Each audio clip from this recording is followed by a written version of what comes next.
ഒരു മനുഷ്യൻ ഒരു അനാഥാലയത്തിൽ എത്തുക എന്ന് പറഞ്ഞു കഴിഞ്ഞാൽ അവർക്ക് ചുറ്റും അവരെ സഹായിക്കാനോ അവർക്ക് സംരക്ഷണം ഒരുക്കാനോ ആരുമില്ലാത്തൊരു ഘട്ടത്തിലാണ് ആരായാലും അനാഥാലയം എന്ന് പറയുന്ന ഒരു കൺസെപ്റ്റിലേക്ക് എത്തിച്ചേരുന്നത്. ചെറിയ കുട്ടികളാണെങ്കിൽ പിന്നെ നമുക്കേറെ സങ്കടമുള്ളൊരു കാര്യമാണ് അവർ ഒറ്റപ്പെട്ട് ജീവിക്കുക, ഒറ്റപ്പെട്ട് പോവുക എന്നുള്ളത്. നമ്മൾ പല വാർത്തകളിലും കണ്ടിട്ടുണ്ട്. ഈ പല സ്ഥലങ്ങളിൽ നിന്നും കുട്ടിയെ കളഞ്ഞു കിട്ടി എന്നൊക്കെ പറയുന്ന വാർത്ത. പല ആളുകളും ഏതെങ്കിലും സാഹചര്യത്തിൽ അവർക്ക് കുട്ടി ജനിക്കുകയും പിന്നീട് ആ കുട്ടിയെ അവർ സമൂഹത്തെ ഭയപ്പെട്ട് എവിടെയെങ്കിലും കൊണ്ടേ കളയുക. പക്ഷേ സർക്കാർ അമ്മത്തൊട്ടിൽ എന്ന് പറഞ്ഞൊരു കൺസെപ്റ്റൊക്കെ നടത്തുന്നുണ്ട്. പക്ഷേ അതിലേക്കൊക്കെ വളരെ അപൂർവമായിട്ട് കുട്ടികളെത്താറ്.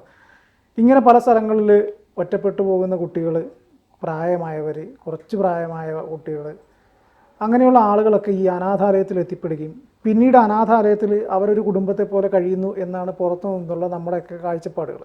അനാഥാലയത്തിൽ അവർ എല്ലാവരും ഒരു കുടുംബത്തെ പോലെ അതിനകത്ത് സന്തോഷത്തോടെ കഴിയുന്നെന്ന്. പക്ഷേ കഴിഞ്ഞ ദിവസം പത്തനംതിട്ടയിൽ നിന്ന് വന്ന വാർത്ത വളരെയധികം വേദനിപ്പിക്കുന്നതും ചിന്തിക്കേണ്ടതുമായിട്ടുള്ളൊരു വാർത്തയാണ്. അത് തന്നെയുടെ ശ്രദ്ധയിൽപ്പെട്ടിട്ടുണ്ടോ? തീർച്ചയായും അത് നമ്മളെ ചിന്തിപ്പിക്കേണ്ടത് മാത്രമല്ല, പെൺകുട്ടികളൊന്നും ഇത്തരം അനാഥാലയങ്ങളിൽ സുരക്ഷിതമല്ല എന്നുകൂടി ഒരിക്കൽ കൂടി നമ്മളെ അത് പഠിപ്പിക്കുക കൂടിയാണ്. പത്തനംതിട്ടയിലാണ് ഈ അനാഥാലയം. ഈ അനാഥാലയത്തിൻ്റെ പേരോ അവരുടെ പേരുകളോ ഒന്നും ഇപ്പോൾ പുറത്ത് പറയാൻ കഴിയില്ല. കാരണം പോക്സോ നിലനിൽക്കുന്നത് കൊണ്ട് കേസ് അങ്ങനെയാണ് എടുത്തേക്കുന്നത്. പെൺകുട്ടിക്കും പയ്യനും 18 വയസ്സ് കഴിഞ്ഞു. പക്ഷെ എങ്കിൽ പോലും ഈ സംഭവം നടക്കുന്ന സമയത്ത് പെൺകുട്ടി പ്രായപൂർത്തിയാകാത്തതിന്റെ അടിസ്ഥാനത്തിലാണ് കേസ് എടുത്തിരിക്കുന്നത്. അതുകൊണ്ട് എന്താണ് സംഭവം ഇത്രയേ ഉള്ളൂ. പത്തനംതിട്ടയിലുള്ള അനാഥാലയം ഭർത്താവിന്റെ പേരിൽ ഭാര്യ തുടങ്ങിയത് എന്നാണ് പറയുന്നത്. അനാഥാലയം തുടങ്ങിയിട്ട് ഏകദേശം 8-9 വർഷമായി എന്നാണ് പറയപ്പെടുന്നത്. ഇവിടെ ഓൾഡ് ഏജ് ഹോമും ഉണ്ട്, ചിൽഡ്രൻസ് ഹോമും ഉണ്ട്. ഈ ചിൽഡ്രൻസ് ഹോമിലേക്കാണ് ഈ പെൺകുട്ടി വരുന്നത്. പെൺകുട്ടിക്ക് അമ്മയില്ല, അമ്മ മരിച്ചുപോയി. അമ്മുമ്മയാണ് നോക്കിക്കൊണ്ടിരുന്നത്. പിന്നെ അമ്മുമ്മയ്ക്ക് അസുഖങ്ങൾ വന്നപ്പോൾ ഒരു തരത്തിലും പെൺകുട്ടിയെ നോക്കാൻ കഴിയാത്ത ഒരു ചുറ്റുപാട് വന്നപ്പോഴാണ് ഈ അനാഥാലയത്തിലേക്ക് ഈ പെൺകുട്ടിയെ കൊണ്ടുവന്നാക്കുന്നത്. ആരുമില്ലാത്ത കുട്ടിയല്ല, അമ്മുമ്മയുണ്ട് എന്നുള്ളതാണ്. പക്ഷെ അവർക്ക് നോക്കാനുള്ള സാമ്പത്തികമില്ല. അപ്പോൾ ഈ പെൺകുട്ടി അവിടെ എത്തുന്നു. +2 പഠിച്ചുകൊണ്ട് നിൽക്കുമ്പോഴാണ്, +2 ആകുമ്പോഴാണ് അവിടെ എത്തുന്നത്. +1 +2 അവിടെ പഠിക്കുന്നു. അതിനുശേഷം നമ്മൾ ഒരു ദിവസം ചാനലിലൊക്കെ കാണുന്നത് അനാഥയായ പെൺകുട്ടിയെ ഈ അനാഥാലയം നടത്തുന്ന സ്ത്രീയുടെ മകൻ വിവാഹം കഴിക്കുന്നു. ആ മകൻ ഗൾഫിൽ ജോലി ചെയ്തിരുന്ന ആളാണ്, ലീവിന് വന്നു എന്നൊക്കെയാണ് ആ സമയത്ത് പറഞ്ഞത്. അത് വലിയ പ്രചാരം നേടി. അനാഥാലയത്തിലും ഈ നടത്തിപ്പുകാരിക്കും മകനും ഒക്കെ ഭയങ്കര അഭിനന്ദനങ്ങൾ.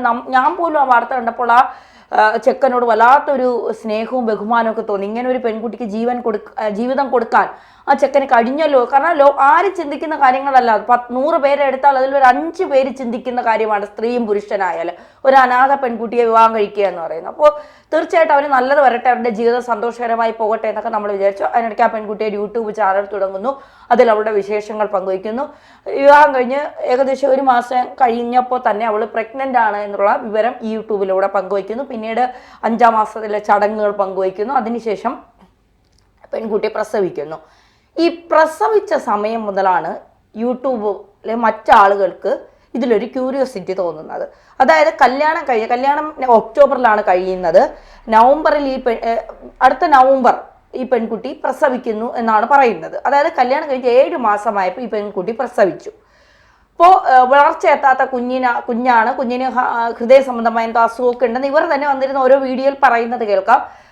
പിന്നെ അതിനുശേഷം പിന്നീട് ഈ കുഞ്ഞിനെ എടുത്തുകൊണ്ട് കാറിൽ അവിടെ തൊട്ടാണ് ഈ വിവാദം വരുന്നത്. ഈ പെൺകുട്ടി പ്രസവിച്ച് വീട്ടിലേക്ക് വരുന്ന സമയത്ത് ഈ അനാഥാലയ നടത്തിപ്പുകാരിയായ അമ്മായിയമ്മ കുഞ്ഞിനെ എടുത്ത് മുന്നിലേക്ക് നടന്നു പോകുന്നു. ഈ പെൺകുട്ടിയെ ശ്രദ്ധിക്കുകയോ മറ്റൊന്നും ചെയ്യുന്നില്ല. അപ്പോൾ അവിടെ തൊട്ട് ഈ യൂട്യൂബേഴ്സിനൊരു ഇതുണ്ടല്ലോ, റിയാക്ഷൻ, ഈ അന്വേഷണം. കാരണം അവർക്ക് കണ്ടന്റ് വേണമല്ലോ. അപ്പോൾ അവരിത് അന്വേഷിച്ചിറങ്ങി. പക്ഷെ ഇതൊരു നല്ല കാര്യമായിട്ടേ ഞാൻ പറയൂ അവരെ. കാരണം അവർ ചെയ്ത ഒരു വലിയ കാര്യമാണ്. അപ്പോൾ ഇവരിത് അന്വേഷിച്ചിറങ്ങിയപ്പോഴാണ് വലിയ ഞെട്ടിപ്പിക്കുന്ന സംഭവങ്ങൾ പുറത്തു വരുന്നത്. ഈ പെൺകുട്ടി പ്രായപൂർത്തിയാകുന്നതിന് മുൻപ് ഗർഭിണിയായി. ഇത് മറയ്ക്കാനായി, അതായത് പ്രായപൂർത്തിയാകാത്ത പെൺകുട്ടിയെ ഗർഭിണിയാക്കിയതിൻ്റെ പേരിൽ മകന് കേസ് വരാതിരിക്കാനായി അമ്മയ്ക്ക് ഇഷ്ടമില്ലാതിരുന്നിട്ടും ഈ പെൺകുട്ടിയെ മകൻ വിവാഹം കഴിക്കുന്നത് ഈ അനാഥാലയ നടത്തിപ്പുകാരിയായി അമ്മയ്ക്ക് ഒരു തരത്തിലും ഇഷ്ടമില്ലാത്ത കാര്യമായിരുന്നു. അവൻ ഒരുപാട് സ്വർണവും പണവും ഒക്കെ വാങ്ങി കല്യാണം കഴിപ്പിക്കണമെന്ന് ആഗ്രഹിച്ച അമ്മ മകന്റെ ജോലി ഗർഭിണിയാക്കുക, മുങ്ങുക. മകൻ അതിലൊരു വിദഗ്ധനാണ് എന്നാണ് പറയുന്നത്. അതിന്റെ സത്യാവസ്ഥ നമുക്കറിയില്ല. അപ്പോൾ നിവർത്തിയില്ലാതെ ഈ പെൺകുട്ടിയെ കെട്ടിക്കേണ്ടി വന്നു എന്നുള്ളതാണ് ഇതിന്റെ യാഥാർത്ഥ്യം. അങ്ങനെ ഈ പെൺകുട്ടി 7-ാം മാസത്തിൽ പ്രസവിച്ചു. പോലീസ് ഇതുമായി ബന്ധപ്പെട്ട് ഒരുപാട് യൂട്യൂബേഴ്സിന്റെ വീഡിയോസൊക്കെ വന്നതിന്റെ അടിസ്ഥാനത്തിൽ പോലീസ് അന്വേഷണം നടത്തി, CWC അന്വേഷണം നടത്തി, പിന്നെ ചൈൽഡ് വെൽഫെയർ ഇവിടെ വന്നു. അപ്പോൾ അങ്ങനെ അന്വേഷണം നടത്തിയപ്പോൾ സംഭവം സത്യമാണ്. ഈ പെൺകുട്ടിയെ പരിശോധിച്ച പ്രസവമെടുത്ത ഡോക്ടറുടെ മൊഴി എടുത്തപ്പോൾ ഡോക്ടർ പറയുന്നത് പൂർണ്ണ വളർച്ചയെത്തി, അതായത് 9 മാസവും 9 ദിവസവും തികയുമ്പോഴാണ് ഒരു സ്ത്രീ പ്രസവിക്കുന്നത്. അതേ തൂക്കത്തിലുള്ള പ്രസവിക്കുമ്പോൾ ആ കുഞ്ഞിന് ഏതൊക്കെ തരത്തിലുള്ള തൂക്കവും അതിൻ്റെതായ കുഞ്ഞിൻ്റെ എല്ലാ രീതിയിലുള്ള പ്രശ്നങ്ങളും ഒന്നുമില്ലാത്ത ഒരു കുഞ്ഞിനെ, പൂർണ്ണ വളർച്ചയെത്തിയ ഒരു കുഞ്ഞിനെയാണ് 9-ാം മാസത്തിൽ നമുക്ക് കിട്ടുന്നത്. അതേ രീതിയിലുള്ള കുഞ്ഞിനെയാണ് കിട്ടിയത്. അതുകൊണ്ട് ഇത് മാസം തികയാതെയുള്ള പ്രസവമല്ല എന്ന് തെളിഞ്ഞു. അങ്ങനെ കേസ് എടുത്തിരിക്കുകയാണ്. ഇപ്പോൾ അമ്മയും മകനും ഒളിവിലെന്നാണ് പറയുന്നത്. അപ്പോൾ ഈ പെൺകുട്ടി പറയുന്നത് ഞാൻ കല്യാണത്തിന് ശേഷം ഗർഭിണിയായതാണ്, അല്ലാതെ അതിനു മുൻപല്ല എന്നൊക്കെ പറഞ്ഞ് ഈ പെൺകുട്ടി അവരെ രക്ഷിക്കാൻ ശ്രമിക്കുന്നുണ്ട്. കാരണം ആ കുട്ടിക്ക് ജീവിക്കണമല്ലോ, ആ കുട്ടിയുടെ നിലനിൽപ്പാണല്ലോ പ്രധാന. തീർച്ചയായിട്ടും ആ പെൺകുട്ടി ആരും ഇല്ലാത്ത ഒരു പെൺകുട്ടിയാണ്. അതിന്റെ അമ്മൂമ്മ വിചാരിച്ചാൽ അതിനെ രക്ഷിക്കാനും കഴിയില്ല, പ്രത്യേകിച്ച് ഇപ്പൊ ഒരു കുഞ്ഞുമായി പോയി. ഇനി അത് മാത്രല്ല, ഇനിയിപ്പോ അനാഥാലയത്തിൽ നിന്ന് പുറത്താക്കേണ്ടി വന്നു കഴിഞ്ഞാൽ, പുറത്ത് പോകേണ്ടി വന്നു കഴിഞ്ഞാൽ എന്ത് ചെയ്യും? ഈ കുഞ്ഞിനെ കൊണ്ട് അതിന് 18 വയസ്സേ ഉള്ളൂ, ഇപ്പൊ 19 വയസ്സായി കാണും. ഒരു കൊച്ചു കുട്ടിയാണ്, കളിച്ചെടുത്ത് നടക്കേണ്ട പ്രായത്തിൽ അതിനെ ഒരു എന്താ പറയുക, വിവേകത്തിന്റെ ഒരു ഇപ്പൊ അനാഥാലയത്തിൽ നിൽക്കുന്ന പെൺകുട്ടികളെ അവിടെ ഉള്ളവർ എങ്ങനെ അത്രയും സുരക്ഷിതമായല്ലേ നോക്കേണ്ടത്? ഇരുട്ടിന്റെ മറവിൽ ഒരുത്തൻ വന്ന് കതവ് തുറന്ന് ഇറങ്ങി വാ എന്ന് പറയുമ്പോൾ പിന്നെ എന്താ, കുറച്ച് സ്നേഹവും ഇതുമൊക്കെ കൂടുതൽ കൊടുക്കുമ്പോൾ അവരതിലേക്ക് അങ്ങ് വീഴും. കാരണം ഇത് കിട്ടാതെ ജീവിക്കുന്ന ആളുകളാണ്. അപ്പോൾ അതിലേക്ക് അങ്ങ് ഇവന് പ്രായപൂർത്തിയും വിവരവും ഉള്ള ഒരു സഹോദരിയൊക്കെ ഉള്ളതല്ലേ, അപ്പൊ അത് ചിന്തിക്കണ്ടേ? പക്ഷെ വിവാഹം കഴിച്ചത് ഈ പറയുന്നത് പോലെ കേസ് വരാതിരിക്കാൻ വിവാഹം കഴിച്ചു എന്നാണ് ഇപ്പോൾ പറയുന്നത്. അപ്പോൾ ഇവിടെ ഒരു ഓൾഡ് ഏജ് ഹോം ഉണ്ട്. അതിൻ്റെ അകത്തുള്ള അമ്മമാർ പറയുന്നത് കൃത്യസമയത്ത് അവർക്ക് ഫുഡ് കൊടുക്കത്തില്ല, ഇവരെ കൃത്യസമയത്ത് നോക്കുക. അതിൽ ഏറ്റവും പ്രധാനപ്പെട്ട കാര്യം ഇവർക്ക് ഈ ഏതോ ഒരു സ്ത്രീ തൊട്ടടുത്തൊരു ഇവർക്ക് പുറം ലോകവുമായി ഒരു ബന്ധവും ഇവർ നൽകിയിട്ടില്ല. ഈ സ്ത്രീ തൊട്ടടുത്ത തോട്ടിൽ ആ ഭാഗത്ത് എവിടെയോ ജോലിക്ക് വന്ന ആരോടോ സംസാരിച്ചു എന്ന് പറഞ്ഞുകൊണ്ട് ഒരു മുറിയിൽ പൂട്ടിയിട്ടിട്ട് അവരുടെ സ്വകാര്യ ഭാഗത്ത് മുളക് തേച്ചു എന്നാണ് പറയുന്നത്. അതായത് ചോദിക്കാനും പറയാൻ ആരും ഇല്ലാത്തതുകൊണ്ട് എന്തും കാണിക്കാം. ഇപ്പൊ 24 പെൺകുട്ടികളെ ഇപ്പോൾ CWC അവിടെ വന്ന് അന്വേഷണം നടത്തി മാറ്റിയിട്ടുണ്ട്. ഇനി ഓൾഡ് ഏജ് ഹോമിലേക്കും മറ്റ് CWCയിലേക്ക് പിന്നെ CWCയുടെ അംഗീകാരമുള്ള ശിശുക്ഷേമ കേന്ദ്രങ്ങളിലേക്കാണ് മാറ്റിയത്. ഇപ്പോൾ ഒരു അനാഥാലയത്തിൽ നിൽക്കുന്ന കുറച്ച് കുട്ടികൾ ഭയങ്കര കമ്പനിയായിരിക്കും, കുറച്ച് കുട്ടികൾ അങ്ങനെ അത് നോക്കി തന്നെയാണ് അവർ മാറ്റിയിരിക്കുന്നത്. സുഹൃത്തുക്കളെ ഒന്നും ഇല്ലെങ്കിൽ ആകാശദൂത് കണ്ടിട്ട് നമ്മളൊക്കെ കരഞ്ഞതുപോലെ അവര് സ്പിറ്റായി പോകുമ്പോൾ അവർക്കും ഉണ്ടാകും സങ്കടം. അപ്പൊ അവരെ സുഹൃത്തുക്കളായവരൊക്കെ ഒരിടത്ത് തന്നെയാണ് മാറ്റി. അതൊക്കെ വലിയ നല്ല കാര്യമായി ഞാൻ കാണുന്നു. ഇനി ഓൾഡ് ഏജ് ഹോമിലുള്ളവരെ മാറ്റാനുള്ള നടപടികൾ ആരംഭിച്ചിട്ടുണ്ട്. കാരണം ഇവർക്ക് ഈ അമ്മയും മകനും ഒളിവിൽ പോയതിനു ശേഷം ഇവർക്ക് ഫുഡില്ല, കറക്റ്റായിട്ട് ഇവരുടെ കാര്യങ്ങൾ നടക്കുന്നില്ല. അപ്പോൾ തീർച്ചയായിട്ടും ഈ അനാഥാലയത്തിന് സർക്കാർ അംഗീകാരമില്ല. സ്വകാര്യ വ്യക്തികൾ നൽകുന്ന പണത്തിന്റെ ഇതിലാണ് ഈ അനാഥാലയം പ്രവർത്തിച്ചിരുന്നത്. ആഹാരവും സ്പോൺസർ ചെയ്യുന്നതും കുട്ടികളുടെ പഠിത്തം സ്പോൺസർ ചെയ്യുന്നതും സ്വകാര്യ വ്യക്തികളാണ്. ഈ പ്രശ്നം അറിഞ്ഞതിന് ശേഷം സ്വകാര്യ വ്യക്തികളൊക്കെ മുങ്ങി. കാരണം ഇവരിങ്ങനെ കൊടുക്കുന്നെങ്കിൽ ഈ പണം വന്ന വഴിയും നേരിട്ടുള്ള വഴിയായിരിക്കില്ല ഈ സ്വകാര്യ വ്യക്തികൾക്കും. അപ്പോൾ ഈ ചാരിറ്റിയിൽ പണം നിക്ഷേപിക്കുമ്പോൾ ടാക്സ് കൊടുക്കണ്ട, കണക്കിൽപ്പെടുത്തണ്ട, അങ്ങനെ കുറെ കാര്യങ്ങളൊക്കെ ഉണ്ടല്ലോ. അപ്പോൾ ചിലർ അതും മുതലെടുത്ത് കാണും ഇവിടെ. അപ്പൊ അതും അന്വേഷണ വിധേയമാകണം. എല്ലാവരും വേറൊരു പ്രശ്നമുണ്ട്, ഇവർക്ക് രജിസ്ട്രേഷൻ ഇല്ല എന്ന് പറഞ്ഞല്ലേ, അപ്പൊ ചാരിറ്റിയിൽ വരുമല്ലോ. ഇല്ല, രജിസ്ട്രേഷൻ ഇല്ല.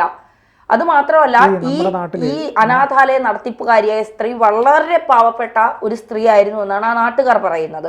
അതായത് ഒരു എന്തോ പിരിവിന് പോയി ജീവിച്ചുകൊണ്ടിരുന്ന ഒരു സ്ത്രീയാണ്. 3 നേരെ ചൊവ്വ ആഹാരം കഴിക്കാൻ പോലും ഗതിയില്ലാതെ കിടന്ന ഒരു സ്ത്രീക്ക് ഇപ്പോ പത്തനംതിട്ടയിലെ വിവിധ ഭാഗങ്ങളിൽ ഏക്കർ കണക്കിന് വസ്തുവും 6-7 വീടുകളും ഉണ്ട് എന്നാണ് പറയുന്നത്.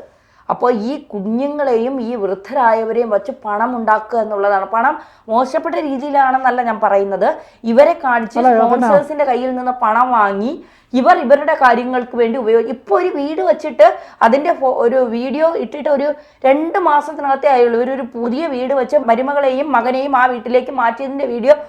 അതെങ്ങനെയോ ജീവിക്കട്ടെ, ഇവര് ആളുകളെ പറ്റിച്ചോ എങ്ങനെ വേണോ ജീവിക്കട്ടെ. പക്ഷേ ആരുമില്ലാത്ത കുട്ടികളും അമ്മമാരുമാണ് അവിടെ താമസിക്കുന്നത്. ഇവർക്ക് 3 നേരം ആഹാരം കൊടുത്ത് അവരെ മാന്യമായി സംരക്ഷിക്കേണ്ട ഒരു സ്ത്രീയാണ് സ്വന്തം മകൻ ഒരു പെണ്ണിനെ പിഴപ്പിക്കാൻ, അങ്ങനെ തന്നെ പറയണം, പിഴപ്പിക്കാനായി കൂട്ടുനിന്ന് കൊടുത്തത്. അതും പ്രായപൂർത്തിയാകാത്ത ഒരു പെൺകുട്ടി. ആ പെൺകുട്ടി ഇവൻ കല്യാണം കഴിക്കാതിരുന്നാൽ ആ പെൺകുട്ടി ആത്മഹത്യ എന്തെങ്കിലും ചെയ്തിരുന്നുവെങ്കിൽ ആരിതിന് സമാധാനം പറയും? അവിടെ ഒരാൾ മരിച്ചിട്ടുമുണ്ട്, ആ മരണത്തെക്കുറിച്ച് ഇപ്പൊ അന്വേഷണം നടക്കുന്നുണ്ട്. അപ്പൊ മൊത്തത്തിൽ ഈ അനാഥാലയങ്ങൾ, സർക്കാർ അംഗീകാരമല്ലാത്ത അനാഥാലയങ്ങൾ ഇങ്ങനെ പൊട്ടിമുളച്ച് വരുന്നതിന് പിന്നിൽ ഇവർക്കൊരുപാട് എന്താ പറയുക, സാമ്പത്തിക ലക്ഷ്യങ്ങളുണ്ട്, ക്രമക്കേടുകൾ നടത്തണം, അതിന് വേണ്ടിയിട്ടാണ്. അതുകൊണ്ട് തീർച്ചയായിട്ടും ഇത്തരം അനാഥാലയങ്ങൾ പരിശോധന നടത്തി മുന്നോട്ട് പോകേണ്ടത് ഒരു സർക്കാർ നടപടിയുടെ ഒരു ആവശ്യകതയാണ്. തീർച്ചയായിട്ടും.